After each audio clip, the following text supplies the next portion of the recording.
Hello बच्चों, कैसे हैं आप सभी। आई होप आप सब बहुत अच्छे होंगे, मस्त होंगे, दुरुस्त होंगे और बच्चा एग्जाम की तैयारी भी बेहतर तरीके से कर रहे होंगे। तो चलिए बच्चों, आपके एग्जाम की तैयारी को थोड़ा सा हम भी आगे बढ़ाते हैं और आपके लिए लेकर आए हैं एक प्यारा सा टॉपिक, एक मस्त टॉपिक। और बच्चा आज का टॉपिक नेम है वृत्ताकार परिनालिका यानी टोरॉयड के कारण चुंबकीय क्षेत्र तीव्रता। तो बच्चा आज का जो क्लास है, आज की जो सेशन है, इसमें हम लोग कौन से टॉपिक को डिस्कस करेंगे। तो बच्चा आज का टॉपिक नेम है वृत्ताकार परिनालिका यानी टोरॉयड के कारण चुंबकीय क्षेत्र तीव्रता। कभी कभी ये शॉर्ट क्वेश्चन पूछ लेता है कि टोरॉयड किसे कहते हैं। बच्चा बोल दीजिएगा कि यदि लंबे सीधे परिनालिका को मोड़कर वृत्ताकार रूप दे दिया जाता है तो उसी को हम लोग टोरॉयड कहते हैं। मतलब वृत्ताकार परिनालिका को क्या कहते हैं बच्चा? टोरॉयड कहते हैं। तो चलिए अब टॉपिक को आगे बढ़ाते हैं। तो क्या टॉपिक नेम है बच्चा? एक बार फिर से बोलते हैं, वृत्ताकार परिनालिका के कारण चुंबकीय क्षेत्र तीव्रता। तो बच्चा इसके लिए हम क्या करेंगे? एक परिनालिका बनाएंगे। क्या करेंगे बच्चा? परिनालिका। लेकिन इस बार जो परिनालिका है बच्चा, वह लंबा नहीं है, सीधा नहीं है, बल्कि वृत्ताकार है। तो बच्चा यहाँ पे हम एक वृत्त ले लेते हैं कुछ प्रकार से। ठीक है बच्चा, इस प्रकार से हम एक वृत्त ले लेते हैं। और बच्चा एक इससे थोड़ा सा बड़ा वृत्त ले लेते हैं। इससे थोड़ा सा एक बड़ा वृत्त ले लेते हैं, थोड़ा सा बड़ा, परिनालिका को बनाने के लिए।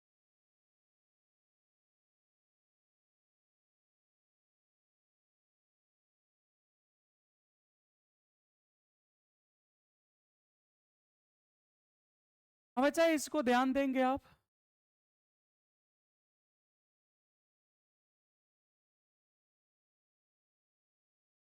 हाँ, अच्छा नहीं, और थोड़ा सा बड़ा लेना, तो थोड़ा सा और बड़ा करते हैं।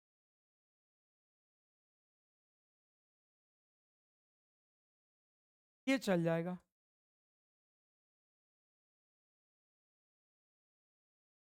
ठीक है बच्चा, इस तरीके से हमने वृत्त ले लिया। अब इसमें क्या करना बच्चा? तांबे के तार को लपेटना होगा, तभी ये परिनालिका बन पाएगा। तांबे के तार को बच्चा लपेटना होगा।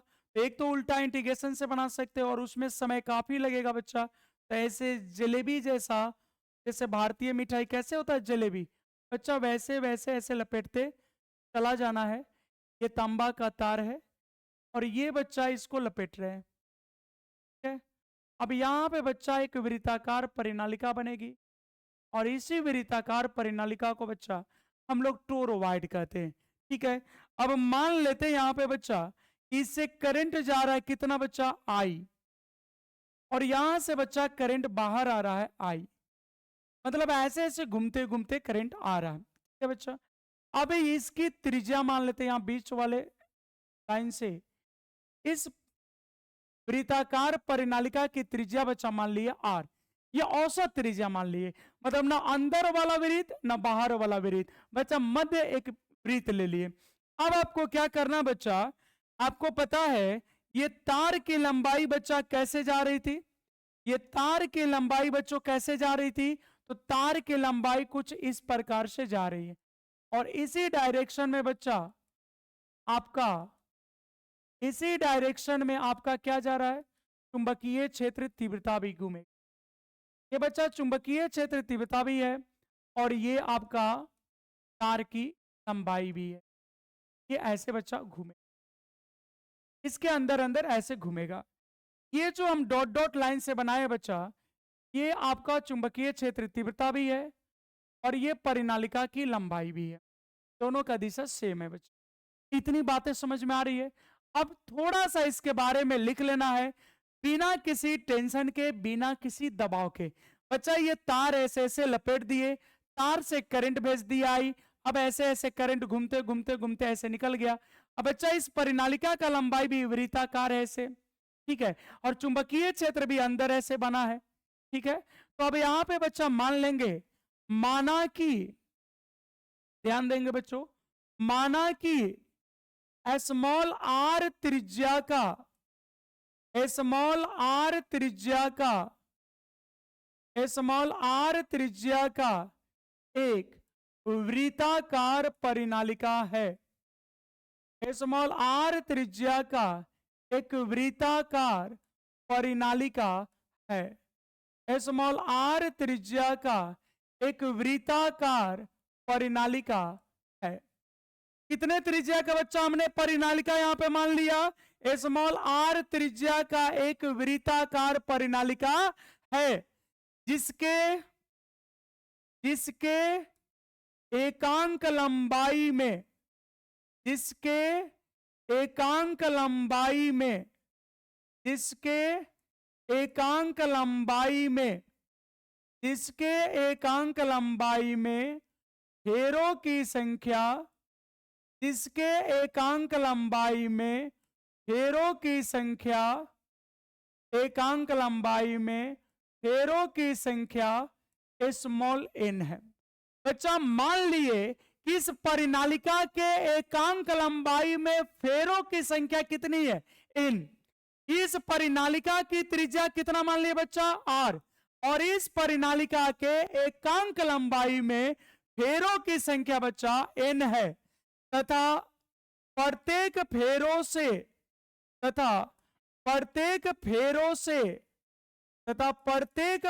से प्रवाहित विद्युत धारा प्रत्येक फेरों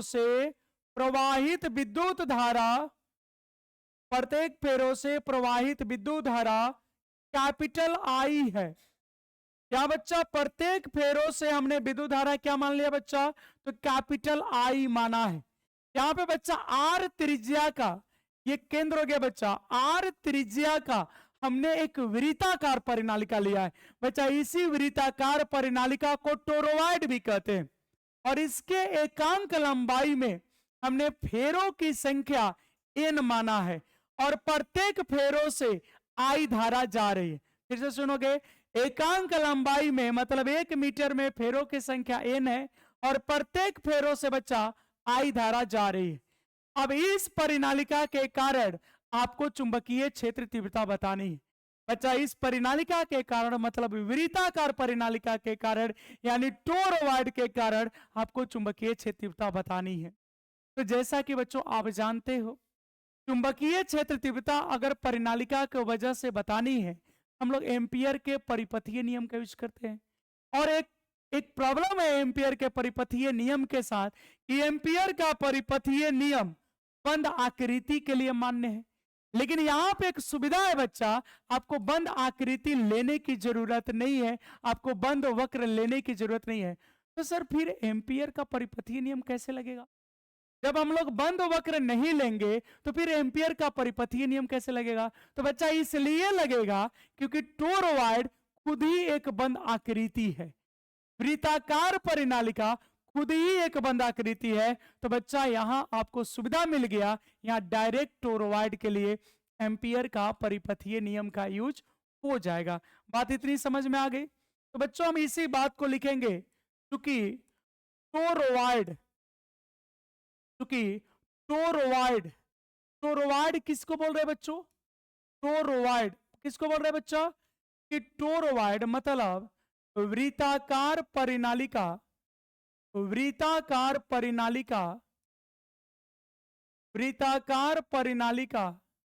एक बंद वक्र है। एक बंद वक्र मतलब आकृति, एक बंद वक्र मतलब आकृति है।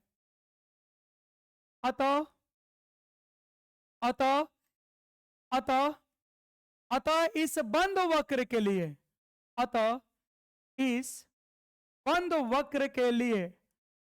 बंद वक्र के लिए किसके नियम से बच्चों? अतः इस बंद वक्र के लिए एम्पियर के जैसे बच्चा इलेक्ट्रोस्टैट में गॉस प्रमेय होता है ना, वैसे ही यहां एम्पियर का परिपथीय नियम होता है। एम्पियर के परिपथीय नियम से एम्पियर के परिपथीय नियम से तो बच्चा एम्पियर का परिपथीय नियम क्या है, इसके लिए आपको वीडियो दिया हुआ होगा। ठीक है।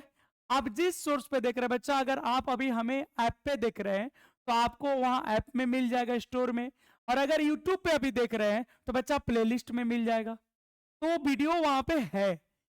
तो थोड़ी सी मेहनत आपको करनी पड़ेगी, ठीक है, क्योंकि फिजिक्स एक ऐसा टॉपिक है जहां छोड़ के आप पढ़ोगे तो फिर आगे की चीजें समझ में नहीं आती है।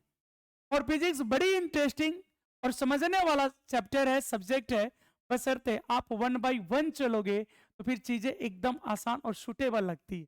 तो चलो बच्चा, एम्पियर के परिपथीय नियम का यूज करते हैं।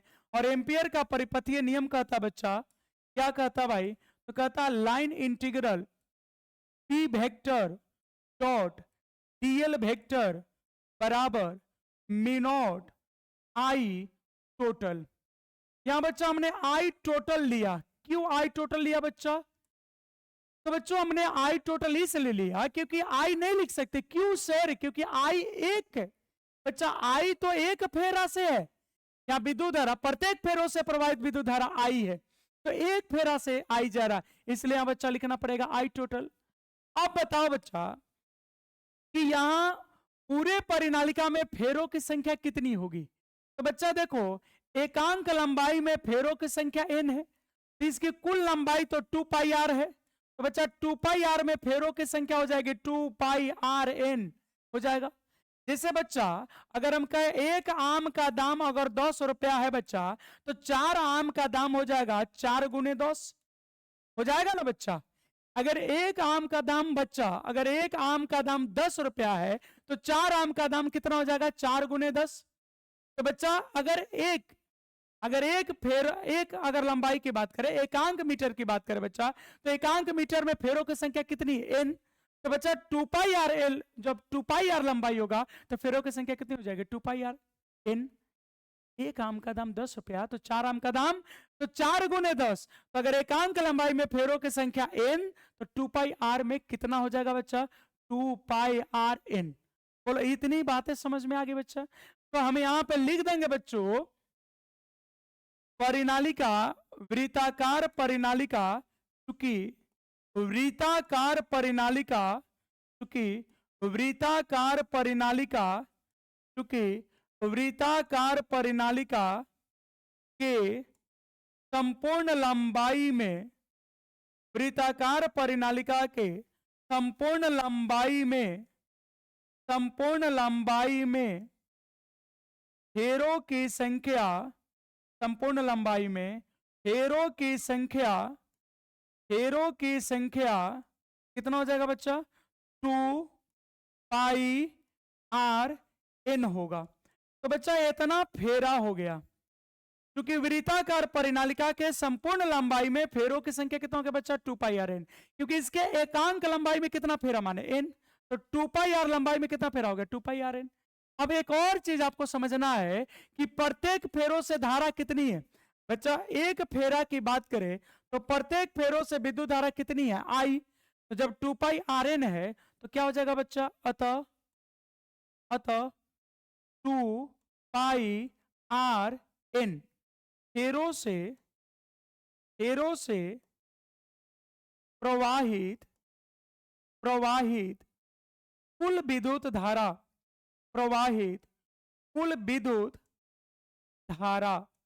कुल विद्युत धारा मतलब बच्चा, कुल विद्युत धारा मतलब आई टोटल। कुल विद्युत धारा यानी बच्चा क्या हो गया? आई टोटल। कुल विद्युत धारा को क्या माने? आई टोटल का मान, आई टोटल का मान कितना हो जाएगा बच्चा? का मान 2 पाई आर एन आई होगा। 2 पाई आर एन आई होगा। अर्थात बच्चा आई टोटल बराबर, अर्थात आई टोटल का मान कितना आ गया? तो 2 पाई आर एन आई हो।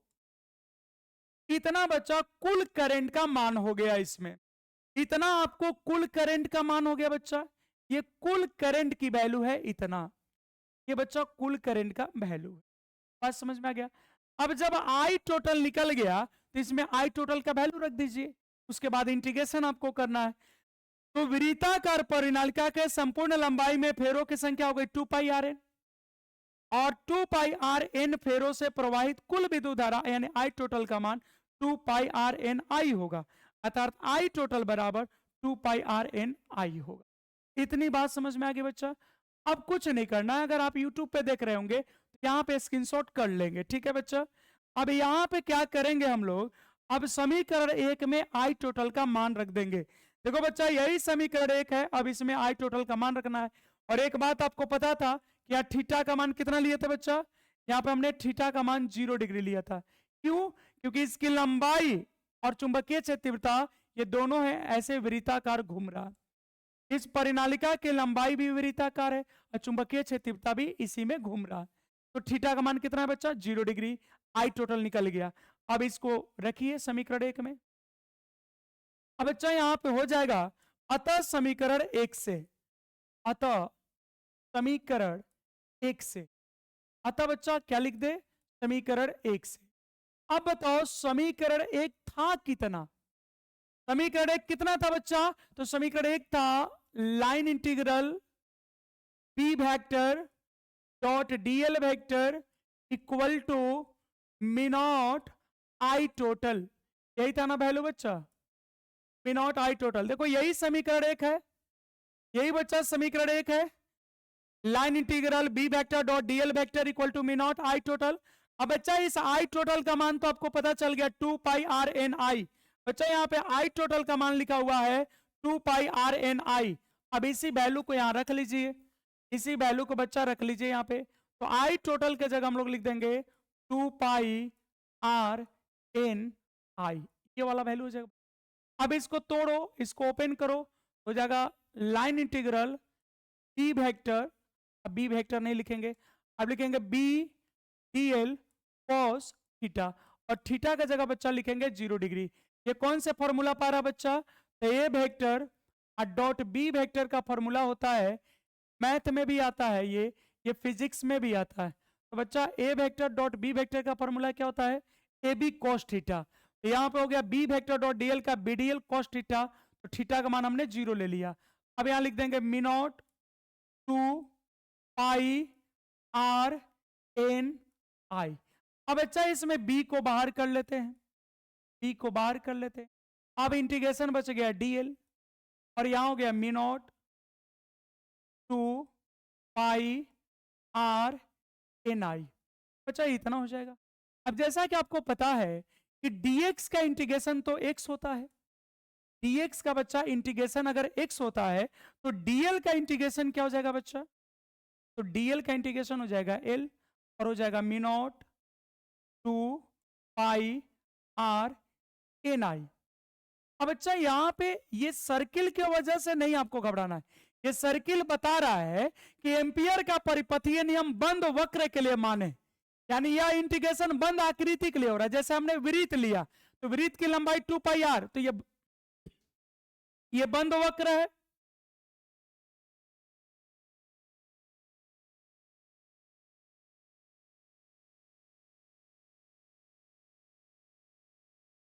जैसे बच्चा यहाँ पे हमने वृत्त लिया था, परिनालिका वृत्ताकार है तो बंद है, इसलिए यहाँ पे एल हो गया। अब बच्चा यहाँ एल का मान बोलिए, तो वृत्त था तो यहाँ एल का मान हो जाएगा, वृत्ताकार परिनालिका है 2 पाई आर हो जाएगा। यहाँ परिनालिका की जो लंबाई होगा बच्चा वो परिधि के बराबर आएगा, क्योंकि आपका परिनालिका कैसे वृत्ताकार, यहाँ परिनालिका कैसे बच्चा वृत्ताकार, तो इसकी लंबाई 2 पाई आर यानी परिधि के इक्वल जाएगा। अब इसके वैल्यू को इसमें रख लीजिए, तो आपका आंसर क्या आ जाएगा बच्चा, आपका आंसर आ जाएगा बच्चा यहाँ पे b इक्वल टू यहाँ पे हो गया बच्चा b, अभी इक्वल मत लिखिए, b इंटू इसका वैल्यू बच्चा कितना है 2 पाई आर, और इक्वल इधर कितना है बच्चा, इधर है mu naught into 2 pi r n i. अब देखो इसमें कुछ ना कुछ तो कट जाएगा, अगर ध्यान से देखोगे बच्चा तो कुछ बड़ी सिंपली कटेगा। देखो यहाँ पे ये जो टर्म है 2 पाई आर, तो यहाँ भी है 2 पाई आर, तो आपका रिजल्ट आ गया P equal to mu naught n i. और बच्चा यही वृत्ताकार परिनालिका के कारण चुंबकीय क्षेत्र तीव्रता है। अब कहोगे सर ये तो लंबे सीधे परिनालिका की वजह से, तो बच्चा वही है ना, बस उसको मोड़ दिया गया, पहले लंबा था अब मोड़ दिए, तो रिजल्ट पे कोई अंतर नहीं आता है। ठीक है, अब अगर हम कहें कि यदि वृत्ताकार परिनालिका के अंदर, यदि वृत्ताकार परिनालिका, यदि वृत्ताकार परिनालिका के अंदर, के अंदर म्यू आर आपेक्षिक, म्यू आर आपेक्षिक चुंबकशीलता, म्यू आर आपेक्षिक चुंबकशीलता, चुंबकशीलता वाला माध्यम स्थित हो, वाला माध्यम स्थित हो। माध्यम क्या हो बच्चा? तो अब जब इसमें म्यूआर वाला माध्यम रखेंगे तो अपेक्षिक विद्युतशीलता जब जे भी भरेंगे, माध्यम भरेंगे और उसकी अपेक्षिक विद्युतशीलता अगर म्यूआर है तो ना टाइम्स क्या होता है, बढ़ जाता है।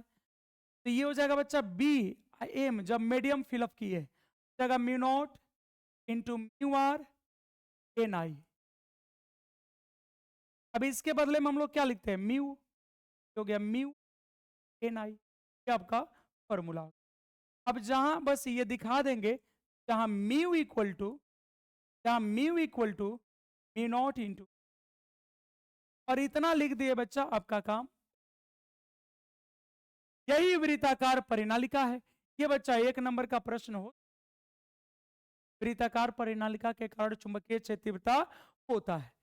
तो यही है बच्चा, यहाँ पे अगर फिर बोलेंगे कि अगर आप यूट्यूब पे है तो स्क्रीनशॉट यहाँ पे ले लीजिए। तो यही आपका था बच्चा वृत्ताकार परिनालिका। और आज के इस वीडियो में, आज के इस लेक्चर में इतना ही। मिलते हैं नेक्स्ट लेक्चर में नेक्स्ट कॉन्सेप्ट के साथ। बहुत बहुत धन्यवाद।